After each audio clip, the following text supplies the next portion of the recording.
Hey guys, it's Roscoe, and on the Space Couch today I'd like to talk to you about Stratolaunch systems and the company Vulcan Aerospace, which is the group that oversees it. Now, the origins of Stratolaunch lie in the Ansari X Prize and Spaceship One. This is going back 10 years or so ago to when they were first trying to see if you could do private suborbital spacecraft, you know. This is the roots of Virgin Galactic, where they all came from. It was all funded by Paul Allen, the Microsoft billionaire, and was built by a company called Scaled Composites. The legendary plane designer Burt Rutan is part of that company. I think it is his company, in fact. Obviously, from there, after the prize was won, Virgin Galactic became involved, and of course, they're building their own suborbital plane and carrier, the White Knight 2 and Spaceship 2. Fast forward 10 years, and Stratolaunch Systems are building a giant version of the White Knight 1, or White Knight 2 rather, which is with the help of Scaled Composites. Obviously, it was a good idea to have the company that built the original version help you out on building a scaled up one. They're based at the Mojave Air and Spaceport in California. And as I said, the plane, the carrier plane, it's essentially a scaled up version of what Virgin Galactic are using. It should be able to launch rockets, air-mounted rockets, you know, and also possibly versions of manned spacecraft. For instance, the Dream Chaser from Sierra Nevada Corporation has done some work with Stratolaunch Systems on a possible version of that spaceplane to be carried by the Stratolaunch. As I think I mentioned previously, it would be cut down in size, about 75% of its current size, could only take 3 passengers and some cargo, rather than the current version, which can take 7. Now, this rock carrier plane, it's twin fuselages, you know, like the Virgin plane, but a bigger scale. And these fuselages are about the size of 747 fuselages. In fact, Stratolaunch actually bought 2 old United Airlines 747s to use for parts. The engines, the landing gear, cockpit equipment, all that stuff. Anything they could use, they could graft on and not have to design from the ground up to help keep costs down. And construction is actually well underway now. It's over 50% assembled. Though the pictures I've seen, it's like taken from the back. So you see like the tail ends of the twin fuselages and the wings going over. Don't see what the front of it looks like, and there was no sense of scale.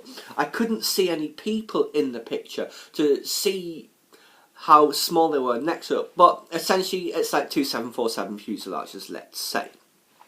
Now, this will be the largest plane ever built, without a doubt. I believe the wingspan is going to be just over 100 metres long. Hey, you know what? You have Usain Bolt running across the top of it in an advert for Stratolaunch. See how fast he can do it. I'm sure that would be a great marketing campaign. He's doing it with Virgin, after all. Anyway, the rock will have a range of 2,200 kilometres on these air launch missions, and it does require, however, a runway to be 3.7 kilometres long. That's 12,000 feet. But obviously a wingspan of 100 metres is going to keep it restricted to places like military bases, Mojave, Edwards Air Force Base, Spaceport, New Mexico, wherever, that sort of thing. It's not going to be turning up at Heathrow or JFK anytime soon, you would think. Now, Stratolaunch have worked with various other companies, like SpaceX, for instance, and Orbital Sciences, to develop the launch vehicle, that's the rocket rather, the Pegasus 2 I believe it's called. But currently Orbital Sciences are the ones in charge, because SpaceX are actually focusing on their own launch vehicles. They've kind of pulled back from that project. Obviously they don't want to really get too much involved with the competitor, I suppose. The launch of the rocket from the carrier plane isn't expected until at least 2018.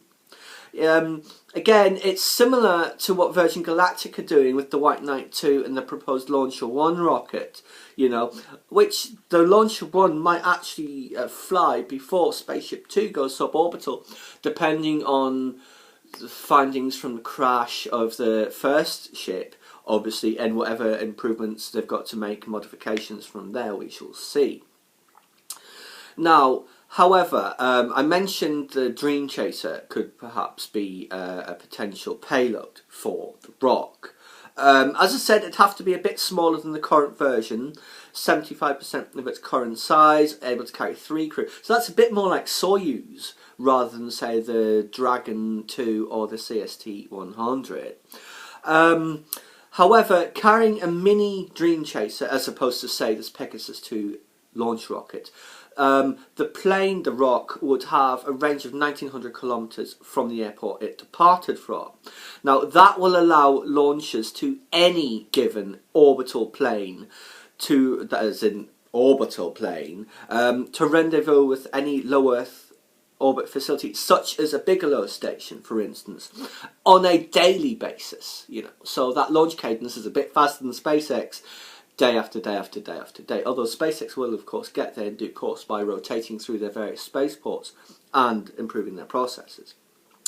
Now, it's not exactly Elon Musk and his reusable rockets, obviously, the Stratolaunch carrier ship, but a daily launch capability is very useful, of course. Now, just imagine, you've launched your Bigelow BA-330. It expands and then you want to launch the crew.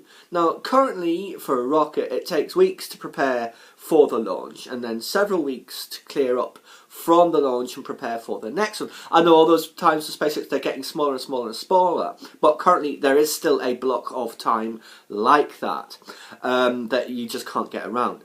With the Dream Chaser and Stratolaunch, you can launch a 3-person crew the day after the BA-330 expands, and then launch the second part of the crew the day after, assuming you just didn't launch your entire crew, of course, on a Dragon or a CST-100. Now, it does provide more options for access to low Earth orbit, and it is cheaper than a standard rocket launch, of course. And anything that reduces the cost of travelling to space or putting things in orbit is always to be welcomed. Although we don't want it cluttering up space, of course, if access is too cheap, I suppose. In many ways, Stratolaunch with the rock, it is a step beyond what Virgin are doing with their craft, in that it can actually launch people into orbit, not just a quick suborbital hop. So what would you prefer, riding a Dragon on the top of a Falcon, or a CST-100 I suppose, or going to the airport like normal and launching in mid-air? 21st century problems, eh guys? Anyway guys, I thought you'd enjoy a few, an update rather, on Stratolaunch Systems, owned by Vulcan Aerospace. They're the holding company, they run all the finance, and they've got their fingers in many other pies than Stratolaunch when it comes to the fields of space exploration and technology. Please subscribe to my channel if you enjoyed this content. Leave a comment or a suggestion for an upcoming topic you'd like to see discovered. Or why don't you hit that big thumbs up